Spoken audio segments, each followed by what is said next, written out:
tomorrow is my twin sister's wedding, but tonight I found out her fiancé is the father of my unborn child, and now he's begging me to keep it a secret. Olivia, please, Ryan whispered, glancing over his shoulder to make sure Emma wasn't watching us. We need to talk about this. Here is nothing to talk about, I hissed, cradling my champagne flute filled with sparkling water. You are marrying my sister tomorrow? We made a mistake, end of story. My hand instinctively moved to my stomach, still flat at 8 weeks. Nobody knew, yet not my parents, not my friends, and especially not Emma, my twin sister. My other half, the person I'd shared everything with since we shared a womb until now. Ryan's face paled. Is it? Are you sure it's mine? The question stung like a slap. Unlike what you might think after our night together, I don't make a habit of sleeping with my sister's boyfriends. I took a step back, bumping into a waiter who steadied me with a concerned look. I'm sorry, Ryan said, running his hand through his perfectly styled hair. That was a stupid question. I love Emma, you know that. I watched my sister across the room, radiant in her cream cocktail dress, laughing with our cousins. Her engagement ring caught the light, sending prisms dancing across the ceiling. She looked so happy, so completely unaware that her perfect world was about to implode. 2 months ago, you seemed pretty confused about who you loved, I reminded him coldly. Ryan winced. I was drunk. We both were. It was the night Emma and I had that huge fight about moving to Chicago, and I was the convenient shoulder to cry on. My voice cracked slightly. You know it was more than that, Liv. His eyes softened. You and I have always had this connection. My mother appeared suddenly at my elbow, her smile tight with the strain of hosting 50 people for the rehearsal dinner. Olivia, honey, the photographer wants some pictures of both bridesmaids with Emma. I'll be right there. I forced a smile, waiting until she walked away before turning back to Ryan. This conversation is over. Tomorrow you are going to marry my sister, and we're going to pretend that night never happened. And the baby? He whispered, eyes dropping to my stomach. I squared my shoulders, feeling the weight of the secret threatening to crush me. That's my problem, not yours. As I walked away, my phone buzzed with a text message from an unknown number, and I know what you did with Ryan. Question is, does Emma? Asterisk, my heart stopped. Shevin knew, never was watching, and suddenly the weight of my secret felt like it might suffocate me before I even made it through my sister's wedding day. Emma and I had been inseparable since birth, identical in appearance, but opposite in nature. While Emma commanded rooms with her confidence and charm, I preferred the quiet corners, watching and listening. My sister blazed trails. I tidied up behind her, remember when we were 10 and switched places for that math test? Emma laughed. Sprawled across my bed the night before her engagement party 6 months ago. Mrs. Harrington never figured it out, only because I coached you for hours, I replied, sorting through jewelry options for her outfit. And I still got stuck with detention when you mouthed off in gym class. Emma's laugh tinkled like wind chimes. I've always been the troublemaker, you've always been the fixer. Some things never change. But things had changed 3 years ago. Emma met Ryan at a charity gala I had begged off attending with a migraine. She called me at midnight, breathless with excitement. Liv, I met him, she had whispered into the phone. The one I actually met him. Ryan was everything Emma had ever wanted, successful, charming, ambitious, with just enough edge to keep her interested. I was happy for her, truly. But something about the way he looked at me when we were introduced sent a flutter through my stomach that I immediately buried in shame. Over the years, as their relationship progressed, Ryan and I developed a friendship that existed in the spaces around Emma. We discovered shared interests in obscure documentaries and spicy food that Emma couldn't tolerate. Sometimes, when Emma worked late, Ryan would text me about books or ask my opinion about a gift for her. It was innocent, until it wasn't. The night it happened, Emma and Ryan had their biggest fight yet. She wanted to stay in Portland, where our family's real estate business was headquartered. He had been offered a partner track at a prestigious law firm in Chicago. The argument had ended with Emma storming out of their apartment and driving to our parents' house for the night. Ryan called me, his voice thick with whiskey and frustration. I just need someone to talk to, he said. Someone who understands. I should have said no. I should have told him to call a friend, a colleague, anyone but his fiancé Refetter's sister. But instead I grabbed a bottle of wine and drove to their apartment. She's always had everything handed to her, Ryan said hours later as we sat on the floor of their living room, empty glasses between us. She doesn't understand having to work for opportunities. That's not true, I defended automatically, though a small dark part of me agreed. Emma had always been our parents' favorite, had always gotten the better interruptious, the better boyfriends, the better life. You understand though, don't you, Liv? Ryan's eyes, so similar to Emma's favorite whiskey, locked onto mine. You've always understood me better than she does. I don't know who moved first. All I know is that suddenly his lips were on mine, and instead of pushing him away, I pulled him closer. In that moment I wasn't thinking about Emma or consequences or the future. I was thinking about how for once in my life I wasn't the second choice. The next morning I slipped out before he woke up. 3 days later Emma called to tell me the engagement was back on. Ryan had agreed to commute to Chicago 3 days a week until she could transfer to their office there. They had compromised. They had worked it out. They were stronger than ever, and I was pregnant with her fiancé's baby. You look beautiful, I told Emma, adjusting her veil in the bridal suite. My hands trembled slightly as I secured the last pearl pin. So do you, she replied, meeting my eyes in the mirror. Something in her gaze made me pause, a flicker of something I couldn't quite name. That shade of blue suits you. The bridesmaid dresses had been Emma's choice pale blue silk that draped elegantly over curves. I'd been relieved the style was loose enough to conceal my barely there bump. In a few weeks, I wouldn't be able to hide it anymore. I had already started researching apartments in Seattle, far enough away to start fresh but close enough to still see our parents occasionally. Are you nervous? I asked, trying to focus on being the supportive maid of honor I was supposed to be. Emma's smile didn't quite reach her eyes. Why would I be nervous? I am marrying the love of my life. I swallowed hard, looking away from her reflection to fuss with the bouquets. Right, of course.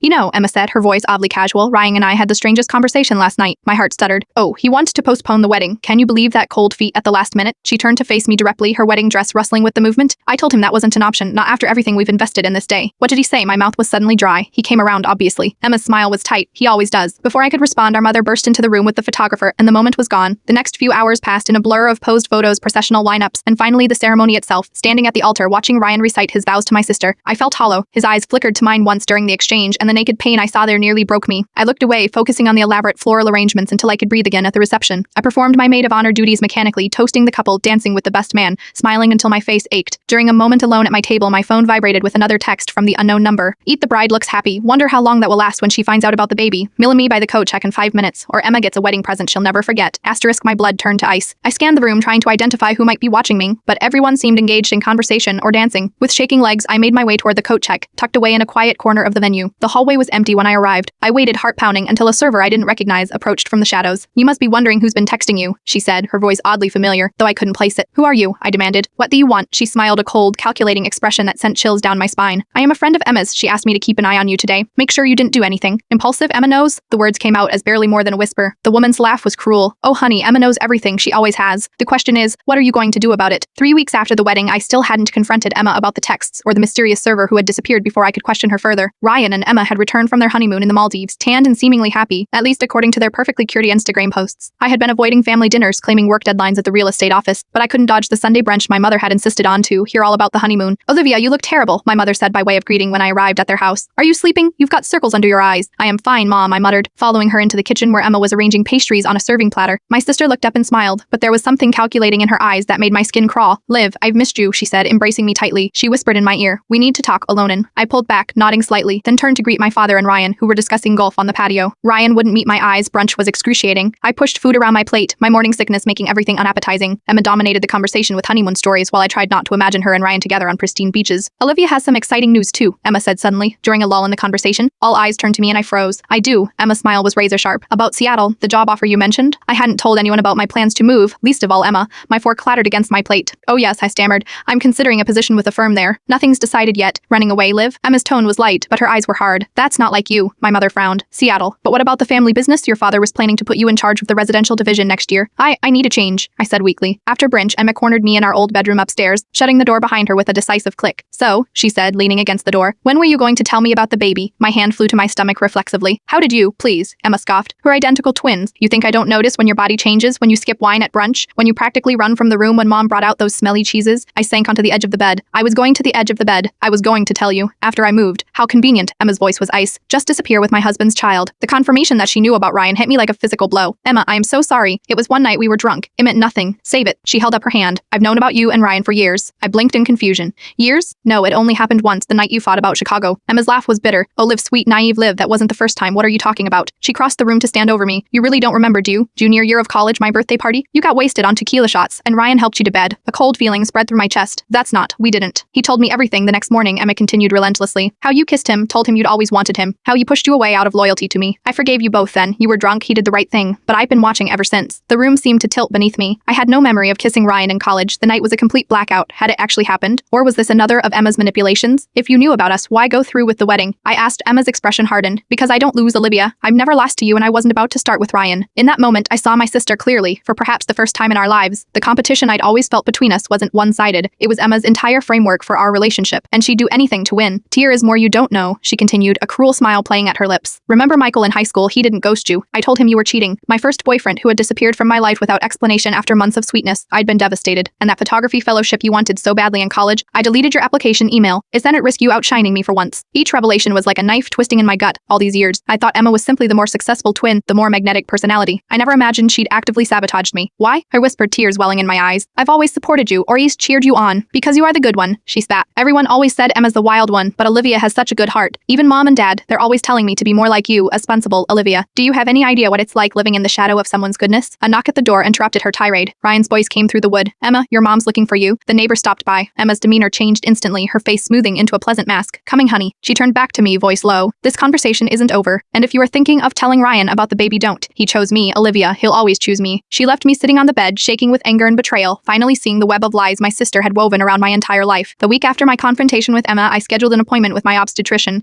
At 11 weeks, I was ready to hear the heartbeat, to make this pregnancy real in a way that might help me decide what to do next. I was lying on the exam table, the cool gel spread across my stomach when the door opened. Instead of my doctor, Ryan walked in. What are you doing here? I hissed, grabbing for my shirt to cover myself. Ryan looked as surprised as I felt. Emma told me you wanted me to meet you here. She said you were terminating the pregnancy and wanted to talk first. The ultrasound technician looked between us uncomfortably. Should I give you two a moment? No, I said firmly. He's not staying. This is my appointment. Olivia, please, Ryan said, his voice breaking. Is it true? Are you ending the pregnancy? That's none of your business, I replied, even as confusion swirled within me. Why would Emma tell Ryan about my appointment, but lie about the reason? What game was she playing now? The technician cleared her throat. Miss Mitchell, we should proceed with the ultrasound if you want to keep your appointment time. I nodded, avoiding Ryan's gaze. He can stay, I said finally. Just do the ultrasound. The room room filled with the rapid whooshing sound of my baby's heartbeat. Despite everything, tears sprang to my eyes. It was real. This life inside me was real. Everything looks good, the technician said, pointing to the monitor. Strong heartbeat, measuring right on track. Ryan stepped closer, his expression a mixture of awe and grief as he looked at the screen. That's our baby, he whispered. The technician's voice had changed, grown concerned. Here is something else I am seeing here. Let me get the doctor. My heart raced with panic as the technician left the room. Ryan moved to my side, instinctively taking my hand. I was too worried to pull away. Dr. Patel entered moments later, her face serious as she took the ultrasound wand from the technician and studied the screen. Olivia, she said gently, you are carrying twins?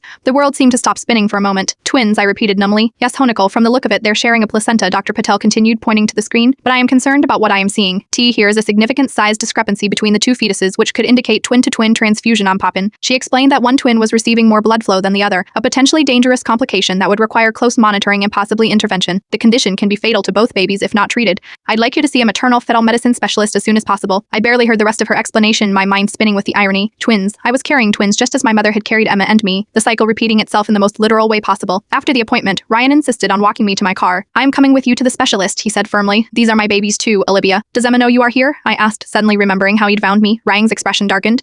Emma told me about your appointment this morning. She said you were planning to terminate without telling me, that it was my last chance to try to change your mind. And you believed her? I snapped, anger rising through my shock. After everything, I don't know what to believe anymore, he admitted. Emma's been different since we got back from the honeymoon cold, calculating last night. She told me she's known about us all along and that she forgave me for college. College? I asked, my conversation with Emma rushing back to me. Ryan looked confused. The night of her birthday party when you kissed me, she said you told her about it the next day. The pieces finally clicked into place, but I didn't remember anything about that night. I was blackout drunk. Exactly, Ryan said slowly. Nothing happened between us that night, Olivia. I helped you to your room and you passed out. That's it. I leaned against my car as the full weight of Emma's manipulation hit me. She lied to both of us. She made you think I'd betrayed her in college, and she made me think I'd done something I would never remember. Why would she do that? Ryan asked, looking genuinely bewildered. Control, I said simply. She's been controlling both of us for years. She RG us suspicious of each other, keeping us isolated. I looked up at him, seeing the recognition dawn in his eyes. The question is, what are we going to do about it? Armed with the knowledge of Emma's lies and the urgency of my complicated pregnancy, I requested a meeting with both Emma and Ryan at my apartment the following evening. My sister arrived first, sweeping in with her usual confidence, though her eyes betrayed wariness when she saw I was alone.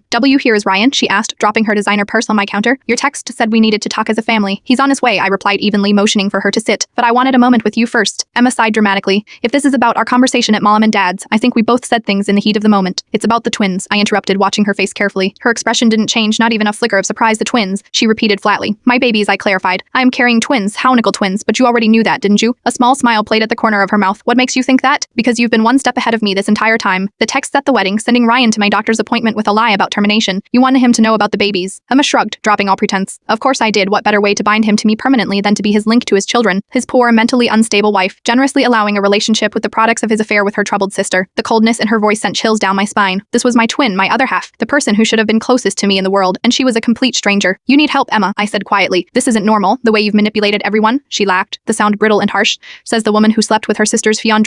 We're the same, Olivia. The difference is I am honest about who I am. I take what I want. And what is it you want? Exactly everything? She said simply. The perfect husband, the perfect career, the perfect life that everyone admires. And yes, eventually your babies too. Ryan's children should be raised by his wife, don't you think? After all, you are in no position to be a mother, not with your history of emotional problems. My blood ran cold. What are you talking about? Emma's smile was predatory. I've been laying groundwork for months, Liv, telling Mom and Dad about your concerning behavior, mentioning to friends how worried I am about your increasing instability. A few more breadcrumbs and everyone will believe you are having some kind of breakdown when I petition for custody. The doorbell rang before I could respond. Ryan entered, his expression grim as he looked between us. Have you told her? He asked me. Told me what? Emma said, her mask of concerned sister sliding smoothly back into place. I nodded to Ryan, who pulled out his phone and pressed play on a recording. Emma's voice filled the room. Asterisk, I don't care what you have to do. Just make sure those medical records show a history of instability. I need documentation for the custody case. No, she doesn't know I am planning this. Just get it done. Asterisk, Emma's face drained of color. Where did you get that? Your assistant, Ryan said coolly. Turns out she has a conscience even if you don't. She came to me yesterday worried about what you were asking her to do. You've been planning to take my babies, I said, my voice shaking with anger. Your own nieces or nephews. You were going to try to declare me unfit. Emma's facade cracked completely. They should be mine. I am the one who's married to their father. I am the one who would give them the right life, the perfect upbringing. What can you offer them, Olivia? A single mother with a mediocre career and no ambition. Love, I said simply. Something you seem incapable of feeling for anyone but yourself. Ryan moved to stand beside me, a gesture that didn't go unnoticed by Emma, her eyes narrowed dangerously. So that's how it is, she said. You two have found each other at last. How romantic. Her voice dripped with venom. Enjoy it while it lasts. By the time I am done, you'll both have nothing. She grabbed her purse and stormed toward the door, turning back with her hand on the knob. This isn't over, Olivia. It's never been over between us. After she left, the apartment felt eerily quiet. Ryan sank onto my couch, head in his hands. I can't believe I never saw it, he said. All these years, the way she played us against each other, she's very good at what she does, I replied, sitting carefully beside him, one hand resting protectively over my stomach. He looked up, his expression pained. What do we do now? I admitted. But whatever happens between you and Emma, between you and me, these babies come first. I hesitated, then added, they're sick, Ryan. The doctor called it twin. Two twin transfusion competent. One twin is getting too much blood flow, the other not enough. They might not both make it. Ryan's face crumpled with grief and worry. He reached for my hand and this time I let him take it. Whatever you need, he promised. I am here for you, for them. We'll figure this out. As he spoke, a sharp pain lanced through my abdomen, causing me to gasp and double over. Ryan's voice seemed to come from far away as darkness edged my vision. Olivia. The last thing I remembered was Ryan frantically calling 911,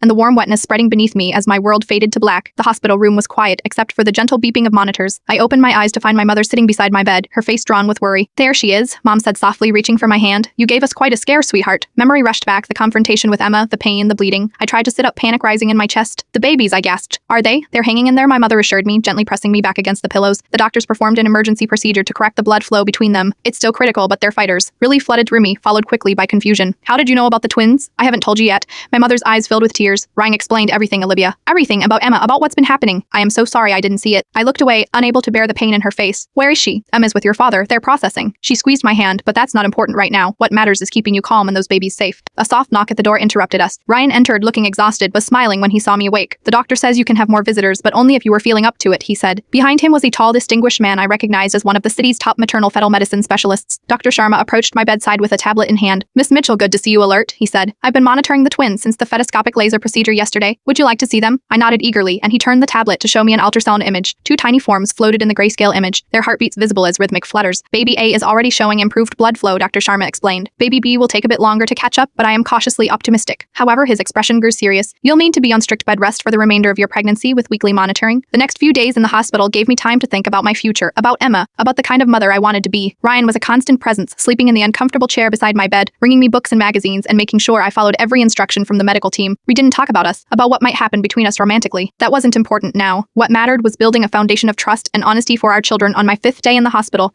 my father visited alone. He looked older somehow, the lines in his face deeper than I remembered. Your mother told me everything, he said, sitting heavily in the chair beside my bed. About Emma, about the babies. What to note? I braced myself for disappointment or anger, but instead he took my hand in both of his. I've been blind, Olivia, he said, his voice rough with emotion. For years I've been blind to what was happening right in front of me. The way Emma manipulated situations, the way she always seemed to come out on top. I thought it was ambition. I admired it. He shook his head. I never imagined she was hurting you. It's not your fault, Dad, I said. It is, though. Parrots are supposed to protect their children. All their children. He looked up at me, his eyes wet. Emma's agreed to get help. Guinea help. Your mother and I have made it clear that's non-negotiable if she wants to remain part of this family. I nodded, not trusting myself to speak. The idea of reconciliation with Emma seemed impossible, and yet she was my twin. Despite everything, some part of me still ached for the sister I thought I had. And what about you? What do you need from us? I considered the question carefully. Support, I said finally. Not financial, emotional. I am going to be a single mother to twins. I am terrified. My father smiled, the first genuine smile I'd seen from him in weeks. Then support is what you'll have, in abundance. 2 weeks later, I was released from the hospital to continue my bed rest at home. To my surprise, my parents had converted their ground floor guest room into a comfortable bedroom for me, complete with a hospital-grade bed and everything I would need within arm's reach. We want you here where we can help, my mother explained as Ryan wheeled me into the room. At least until the babies are born and you are back on your feet. That evening, as I sat propped up in bed with a novel I couldn't focus on, Ryan knocked softly on the open door. Got a minute, he asked. Always, I replied. Always, I replied, setting the book aside. He sat on the edge of the bed, handing me a thick manila envelope. Divorce papers, he explained. I filed last week. I raised an eyebrow. That was fast. Emma didn't contest it. I think she's finally realized she can't control everything. He hesitated, then added, I don't expect anything from you, Olivia. I know I've made a mess of things, but I want you to know that I am committed to being the best father I can be to our children. I know you are, I said softly, and maybe someday when you are ready, maybe we could see if Tahir is something real between us, not the twisted version Emma created, but something honest, something ours. I placed my hand over his. Someday, Ryan smiled, understanding in his eyes. I can work with maybe. As he left, I opened the drawer of my bedside table and pulled out the sonogram image Dr. Sharma had given me. 2 little lives growing stronger each day against the odds. For the first time in months, I felt something close to peace. Whatever happened with Emma, whatever the future held with Ryan, I knew 2 things with absolute certainty. I would protect these babies with everything I had,